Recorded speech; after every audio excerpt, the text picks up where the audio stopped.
മഹാകവി രവീന്ദ്രനാഥ ടാഗോർ രചിച്ച ഗീതാഞ്ജലിയിലെ 10 മുതൽ 20 വരെയുള്ള കവിതകളുടെ വായന. 10. ഇവിടെയാണ് അങ്ങയുടെ പാദപീഠം. നിർധനരും നിസ്വരും നിന്ദിതരും വസിക്കുന്നിടത്താണ് അങ്ങയുടെ പാദസ്പർശം. അങ്ങയുടെ മുന്നിൽ കുമ്പിടുമ്പോൾ എൻ്റെ ആരാധന നിർധനരും നിസ്വരും നിന്ദിതരും വസിക്കുന്നിടത്ത് പതിയുന്ന അങ്ങയുടെ പാദങ്ങളോളം താഴുന്നില്ല. നിർധനരും നിസ്വരും നിന്ദിതരും വസിക്കുന്നിടത്ത് വിഹരിക്കുന്ന അങ്ങയുടെ അരികിൽ എൻ്റെ അഹന്തയ്ക്ക് എത്തിച്ചേരാൻ കഴിയുകയില്ല. നിർധനരും നിസ്വരും നിന്ദിതരുമായവർക്കിടയിലെ ഒറ്റപ്പെട്ടവരുമായി അങ്ങ് ചങ്ങാത്തം കൂടുന്നിടത്തേക്ക് എൻ്റെ ഹൃദയത്തിന് വഴി കണ്ടെത്താൻ സാധിക്കുന്നില്ല. 11. ഈ സ്തോത്രങ്ങളും സങ്കീർത്തനങ്ങളും ജപമാലകളുമെല്ലാം ഉപേക്ഷിക്കുക. വാതിലുകളടഞ്ഞ ഈ ദേവാലയത്തിൻ്റെ ഇരുളടഞ്ഞ ശൂന്യതയിൽ നീ ആരെയാണ് ആരാധിക്കുന്നത്? കണ്ണു തുറക്കുക. നിന്റെ ദൈവം മുന്നിലില്ലെന്നറിയുക. കന്നിമണ്ണ് കിളച്ച് മറിക്കുന്നവൻ്റെയും കരിമ്പാറ പൊട്ടിച്ച് പാത തീർക്കുന്നവൻ്റെയും സമീപത്താണവൻ. വെയിലിലും മഴയിലും അവരോടൊപ്പമാണവൻ. അവൻ്റെ മേലങ്കി പൊടിയണിഞ്ഞിരിക്കുന്നു. നിങ്ങളുടെ ആ വിശിഷ്ട വസ്ത്രങ്ങൾ ഊരിമാറ്റി അവനെപ്പോലെ ആ പൂഴി മണ്ണിലേക്കിറങ്ങിച്ചെല്ലുക. വിമുക്തിയോ? എവിടെയാണീ വിമുക്തി? നമ്മുടെ നാഥൻ തന്നെ സൃഷ്ടിയുടെ ബന്ധനങ്ങൾ സ്വയം ഏറ്റിരിക്കുകയല്ലേ? അദ്ദേഹം നമ്മളുമായി നിത്യബന്ധനത്തിലല്ലേ? ധ്യാനത്തിൽ നിന്ന് പുറത്തു വരിക. ഈ പൂക്കളും ധൂപവുമെല്ലാം മാറ്റിവയ്ക്കുക. നിങ്ങളുടെ വസ്ത്രങ്ങൾ പിഞ്ഞിപ്പോവുകയും മലിനപ്പെടുകയും ചെയ്യുന്നെങ്കിലെന്ത്?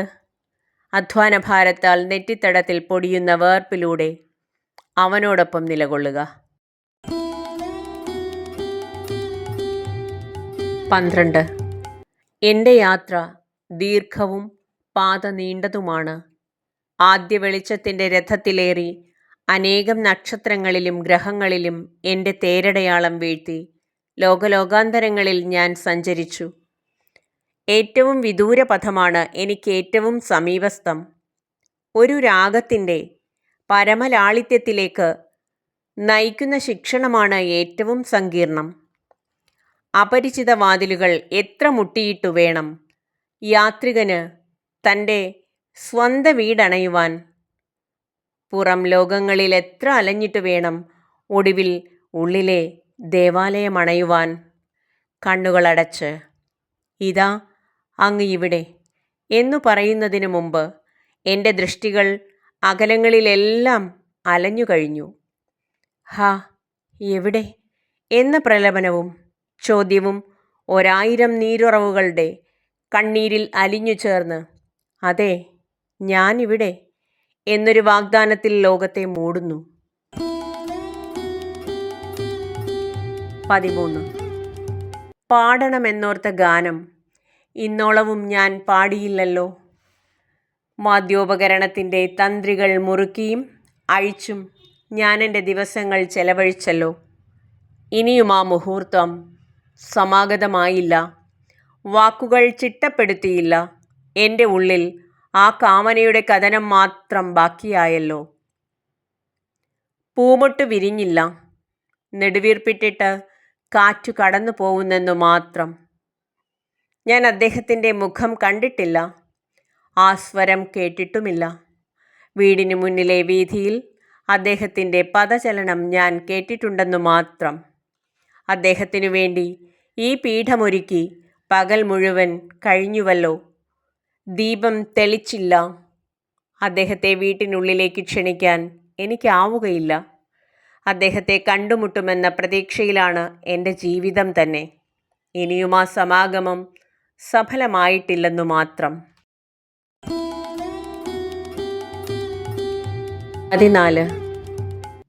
എൻ്റെ ആഗ്രഹങ്ങൾ നിരവധിയും വിലാപം ദയനീയവുമാണെങ്കിലും പരുഷമായ നിരാസങ്ങളിലൂടെ അങ്ങ് എന്നെ എപ്പോഴും പരിരക്ഷിച്ചു. ആ കരുത്തുറ്റ കാരുണ്യം എൻ്റെ ജീവനിൽ ഇഴുകിച്ചേർന്നു കഴിഞ്ഞു. ആവശ്യപ്പെടാതെ തന്നെ ഓരോരോ ദിവസവും എന്നെ ഈ ലളിതവും ഗഹനവുമായ പാരിതോഷികങ്ങൾക്ക് അങ്ങ് അർഹനാക്കുന്നു. ഈ ആകാശവും വെളിച്ചവും, ഈ ഉടലും ഉയിരും മനസ്സും, ഇവയെല്ലാം ദുരയുടെ അപകടങ്ങളിൽ നിന്ന് എന്നെ സംരക്ഷിക്കുന്നു. ചിലപ്പോഴൊക്കെ ഞാൻ ഉദാസീനനായി ഇരിക്കാറുണ്ട്. മറ്റു ചിലപ്പോൾ ഉണർന്നെണീറ്റ് ലക്ഷ്യം തേടി പായാറുണ്ട്.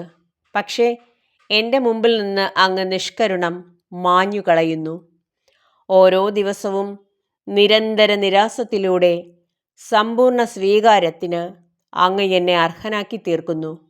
ദുർബലവും അനിശ്ചിതവുമായ ആഗ്രഹങ്ങളിൽ നിന്ന് എന്നെ പരിരക്ഷിക്കുന്നു. 15. അങ്ങയ്ക്ക് വേണ്ടി ഗാനാലാപം നടത്തുകയാണെൻ്റെ നിയോഗം. അങ്ങയുടെ സ്വരമണ്ഡപത്തിൽ ഒരു കൊച്ചു കോണിൽ എനിക്കിടമുണ്ട്. അങ്ങയുടെ ലോകത്തിൽ എനിക്ക് മറ്റൊന്നും ചെയ്യാനില്ല. ഈ വ്യർത്ഥജന്മത്തിൽ യാതൊന്നും ആഗ്രഹിക്കാതെ ശുദ്ധരാഗങ്ങൾ ഉതിർക്കാൻ മാത്രമേ എനിക്ക് കഴിയൂ. പാതിരാത്രിയുടെ ഇരുണ്ട ദേവാലയത്തിൽ നിശബ്ദമായ ആരാധനയ്ക്കുള്ള മുഹൂർത്തമാവുമ്പോൾ എൻ്റെ ഉടയവനെ അങ്ങയുടെ മുന്നിൽ നിന്ന് പാടുവാൻ എന്നോട് കൽപ്പിക്കുകയില്ലേ? പ്രഭാത സമീരനിൽ ഈ സുവർണ വീണ രാഗമുതിർക്കുമ്പോൾ എൻ്റെ സാന്നിധ്യം അങ്ങ് ആജ്ഞാപിക്കുകയില്ലേ? 16. ഈ വിശ്വമഹോത്സവത്തിലേക്ക് ക്ഷണം ലഭിക്ക വഴി എൻ്റെ ജീവിതം അനുഗ്രഹീതമായി തീർന്നു. എൻ്റെ കണ്ണുകൾ ആവോളം കാണുകയും ആവോളം കേൾക്കുകയും ചെയ്തു കഴിഞ്ഞു. ഈ വിരുന്നിൽ സംഗീതവാദനമായിരുന്നു എൻ്റെ കർമ്മം. കഴിവിനൊത്ത് ഞാൻ എല്ലാം ചെയ്തു കഴിഞ്ഞു. അങ്ങയുടെ മുഖം ദർശിക്കാനും എൻ്റെ നിശബ്ദ പ്രണാമങ്ങൾ അർപ്പിക്കാനും ഇനിയെങ്കിലും സമയമായോ?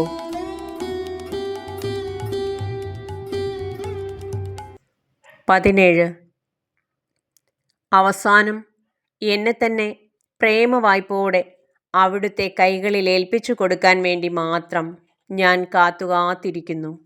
എൻ്റെ വീഴ്ചകൾക്കും കാലവിളംബത്തിനും കാരണം ഇതാണ്.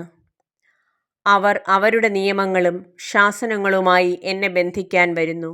ഞാനാകട്ടെ ഒഴിഞ്ഞുമാറി നടക്കുന്നു. എന്നാൽ എന്നെ തന്നെ പ്രേമവായ്പോടെ അവിടുത്തെ കൈകളിൽ ഏൽപ്പിച്ചു കൊടുക്കാൻ വേണ്ടി മാത്രം ഞാൻ കാത്തിരിക്കുന്നു. ആളുകൾ എന്നിൽ ശ്രദ്ധയില്ലായ്മ ആരോപിക്കുന്നു. അവരുടെ ആരോപണങ്ങൾ തെറ്റാണെന്ന് ഞാൻ പറയുകയില്ല. വാണിഭദിനത്തിൻ്റെ തിരക്കെല്ലാം ഒടുങ്ങിക്കഴിഞ്ഞു. എന്നെ വിളിക്കാൻ വന്നവർ ക്രുദ്ധരായി മടങ്ങിക്കഴിഞ്ഞു. ഒടുവിൽ എന്നെ തന്നെ പ്രേമവായ്പോടെ അവിടുത്തെ കൈകളിൽ ഏൽപ്പിച്ചു കൊടുക്കാൻ വേണ്ടി മാത്രം ഞാൻ കാത്തിരിക്കുന്നു.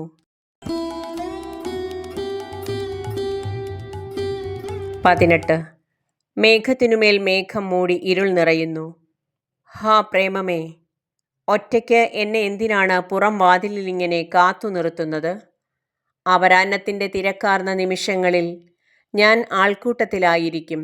ഈ ഇരുണ്ട ഏകാന്ത ദിനങ്ങളിൽ നിനക്കു വേണ്ടി മാത്രമാണെൻ്റെ കാത്തിരിപ്പ്. നീ മുഖദർശനം നൽകുന്നില്ലെങ്കിൽ, നീ എന്നെ പാടെ തിരസ്കരിക്കുകയാണെങ്കിൽ, ഈ നീണ്ടിരുണ്ട മഴക്കാല നാളുകൾ എങ്ങനെ താണ്ടുമെന്നെനിക്കറിയില്ല. ആകാശത്തിൻ്റെ വിദൂരമൂകതയിൽ ഞാൻ മിഴി നട്ടിരിക്കും. എൻ്റെ ഹൃദയം വിശ്രമരഹിതമായ കാറ്റിനോടൊപ്പം വിലപിച്ചലയും. 19. എന്നോടങ്ങ് ഉരിയാടിയില്ലെങ്കിൽ ആ നിശബ്ദതയിൽ ഞാൻ എൻ്റെ ഹൃദയം നിറയ്ക്കും. ക്ഷമ കൊണ്ട് തലചാഞ്ഞ താരാങ്കിത ജാഗ്രതയാർന്ന രജനിയെപ്പോലെ ഞാൻ നിശബ്ദയായി കാത്തുനിൽക്കും. പ്രഭാതം നിശ്ചയമായും വരും. ഇരുൾ മായും. ആകാശത്തിൽ അങ്ങയുടെ സ്വരധാര സുവർണ പ്രവാഹിനിയാവും. ഓരോരോ കിളിക്കൂട്ടിൽ നിന്നും അങ്ങയുടെ വാക്കുകൾ അപ്പോൾ ചിറകുകൾ തേടും. എൻ്റെ വനാന്തരങ്ങളിലെ ഓരോരോ പൂവിൽ നിന്നും അങ്ങയുടെ സ്വരലയം അപ്പോൾ ഉതിർന്നു വീഴും. 20. താമര വിരിഞ്ഞ ആ ദിവസം എൻ്റെ ഹൃദയം അലയുകയായിരുന്നു. കഷ്ടം, ഞാനതറിഞ്ഞതേയില്ല. എൻ്റെ പൂക്കൂട ഒഴിഞ്ഞു കിടന്നു. പുഷ്പം ശ്രദ്ധിക്കപ്പെടാതെ നിന്നു. വല്ലപ്പോഴും എന്നിലൊരു വിഷാദം നിറയുകയും ഞാൻ കിനാവിൽ നിന്നുണരുകയും ചെയ്തിരുന്നു. അപ്പോഴെല്ലാം തെക്കൻ കാറ്റിലൊരു അഭൗമ സൗരഭത്തിൻ്റെ മധുരലാഞ്ചന ഞാൻ അറിഞ്ഞിരുന്നു. ആ അവ്യക്ത മധുരിമ എൻ്റെ ഹൃദയത്തെ ഒരു തീവ്ര വ്യഗ്രതയിൽ തപിപ്പിച്ചു. പൂർണ്ണത തേടുന്ന ഗ്രീഷ്മ നിശ്വാസമാണതെന്ന് ഞാൻ വിചാരിച്ചു. അതെത്ര അരികിലാണെന്നും അതെൻ്റേതാണെന്നും അതെൻ്റെ തന്നെ ഹൃദയത്തിൻ്റെ ആഴങ്ങളിൽ പൂത്ത നിരവധ്യ മധുരിമയാണെന്നും ഞാൻ പക്ഷേ അപ്പോൾ അറിഞ്ഞിരുന്നില്ല.